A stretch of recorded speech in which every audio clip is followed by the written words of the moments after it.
Hello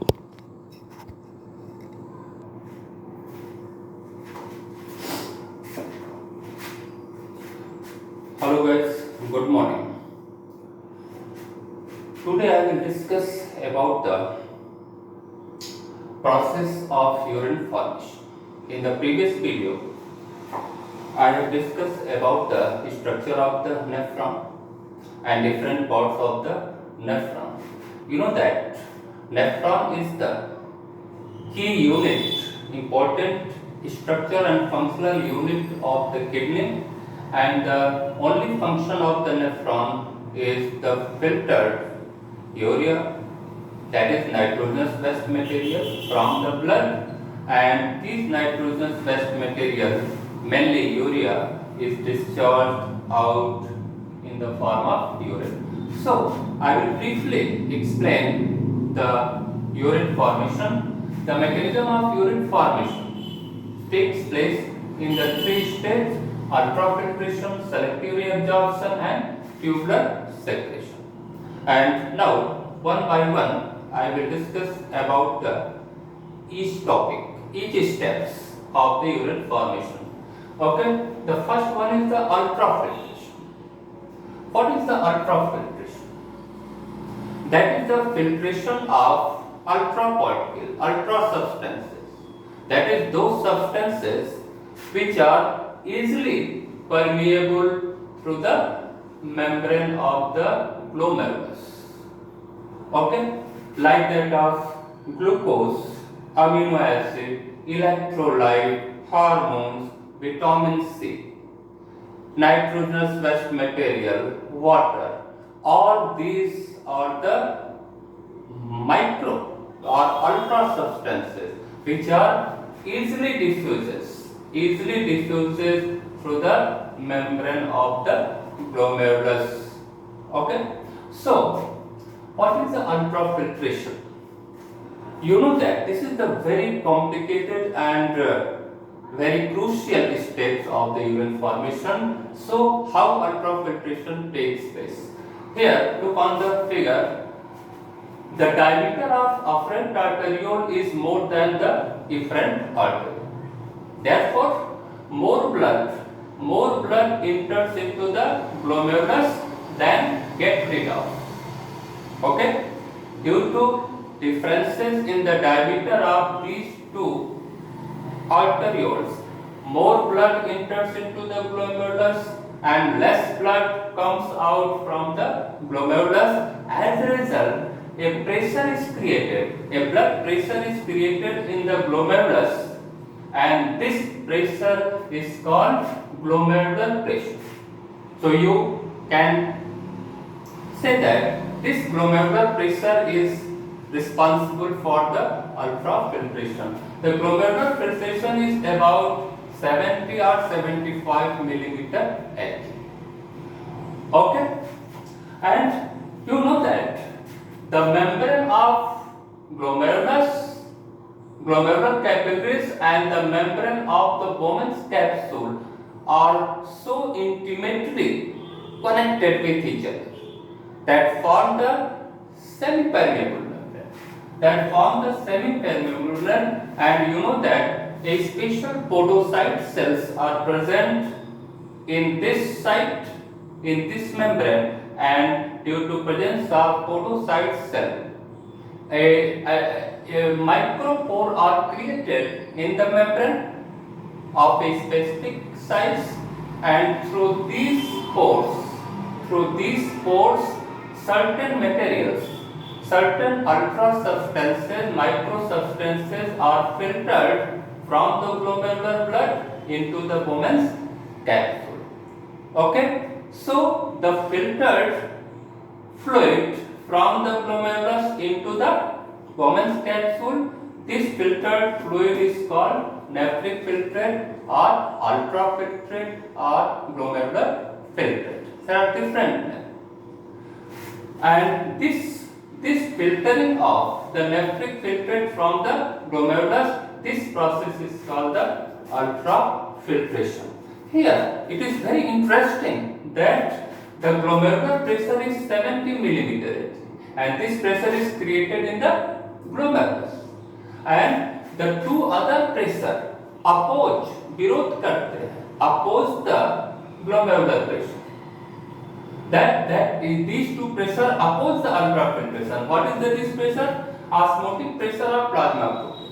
You know that in the plasma, globulin, albumin, these two proteins are osmotic proteins, and due to these proteins, the osmotic pressure of the glomerular blood is about 30 mm and hydrostatic pressure. Hydrostatic pressure, that is the pressure created by the blood in the nephric filtrate. Okay, this blood is the this pressure is the 20 mm, so the total opposing pressure is the 50 mm, and this 50 mm pressure always oppose the glomerular pressure. यानी ये 50 metre pressure जो है glomerular pressure का विरोध करते हैं, filtration को रोकने का प्रयास करते हैं. But the differences between the two pressure, that is called net filtration pressure, that is 70 minus 50, that is equal to 20 millimeter. So this 20 millimeter Hg pressure is called net filtration pressure, and this net filtration pressure causes the filtration of the nephric filtrate from the glomerulus into the Bowman's capsule. So this filtration of the nephric filtrate is called the ultrafiltration. And after the ultrafiltration, you know that the pressure is so high that beside nitrogenous waste material, certain useful materials are also filtered or also pushed from the glomerular blood into the Bowman's capsule.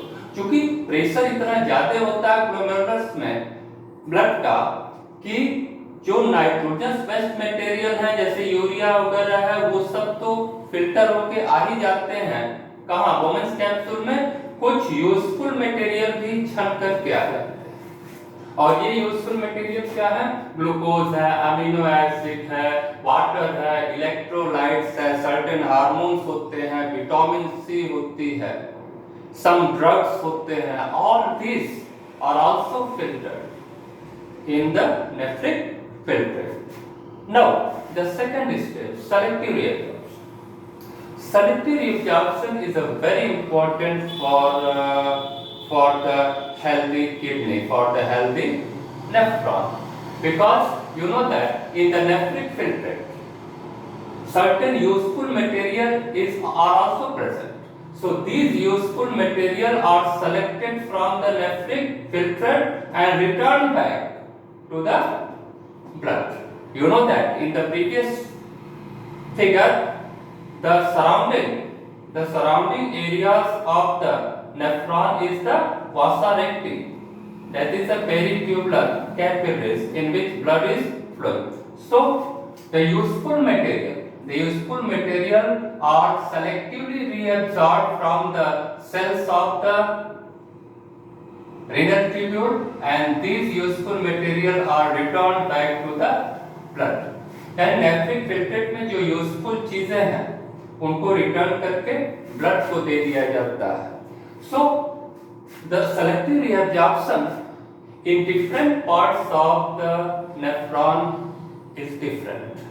Most of the selective reabsorption, that is about 70% selective reabsorption, takes place in the PCT, proximal convoluted tubule, because PCT is very large and very convoluted, and this increases the absorption area of the PCT. So most of the glucose, amino acid, most of the water and electrolyte are easily diffused into the blood. Here one point is noted that the selective reabsorption takes place either by passive transport or active transport. यानी diffusion के through भी हो सकता है या active transport के through भी हो सकता है. यानी हायर से लोअर की तरफ हो सकता है, लोअर से हायर की तरफ हो सकता है. After that, when the nephric filtrate enters into the loop of inlet, then descending limb is permeable to only water, so most of the water is reabsorbed, and after then in the ascending limb, this is the impermeable for water. यहाँ water के लिए permeable ही नहीं है, so most of the electrolyte only reabsorbed into the blood, and when the nephric filtrates comes into the distal convoluted tube, it is also convoluted. So again, most of the useful material are reabsorbed into the blood.